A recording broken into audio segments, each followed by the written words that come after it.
आज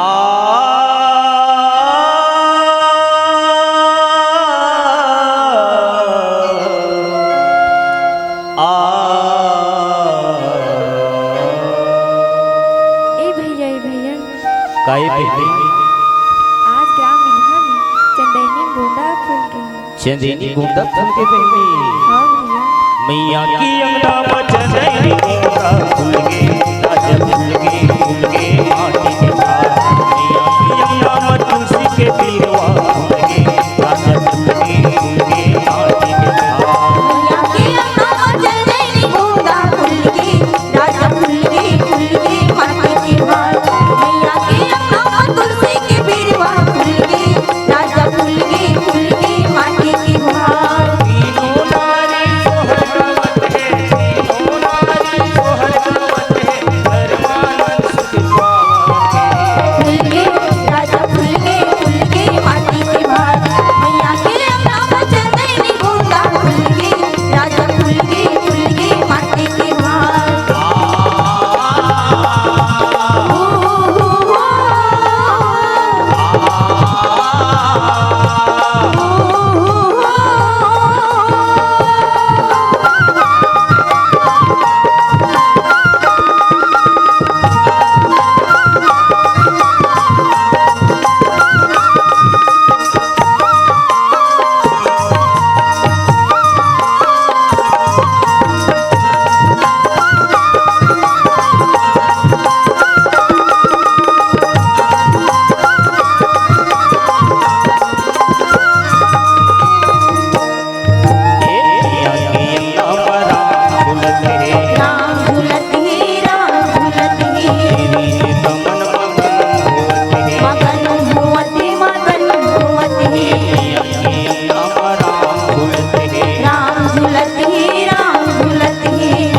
रामचंद्र देव की जय, उमापति महादेव की जय, पवन सुत हनुमान लाल की जय।